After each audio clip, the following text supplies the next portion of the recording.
Jason, what's the latest on this? Well, essentially both agencies, the WHO and the CDC, now recognize that SARS-CoV-2 virus can spread through the air in what's called aerosols. The air we exhale contains particles.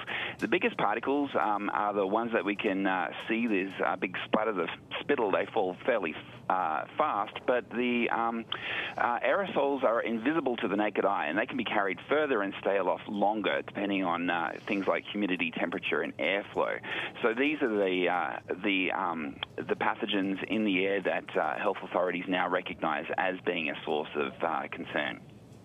Wait, Jason, when I hear this headline, I'm thinking, why is this news? It's been 1 year, and even through common sense, people wearing masks across Asia had fewer infections. So why has it taken authorities to accept this?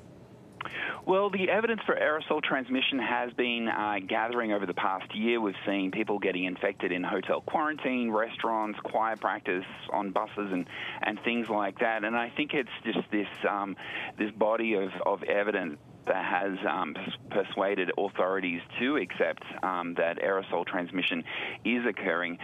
Mitigating that threat is more expensive. It requires different procedures, different levels of infection control. So there is a cost associated with that recognition. So how should people be thinking about this and modifying their behaviour when considering the risk posed by aerosol transmission?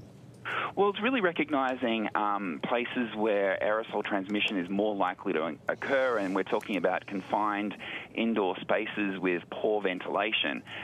So being outdoors, being in areas where there is fresh air, will all mitigate that risk substantially.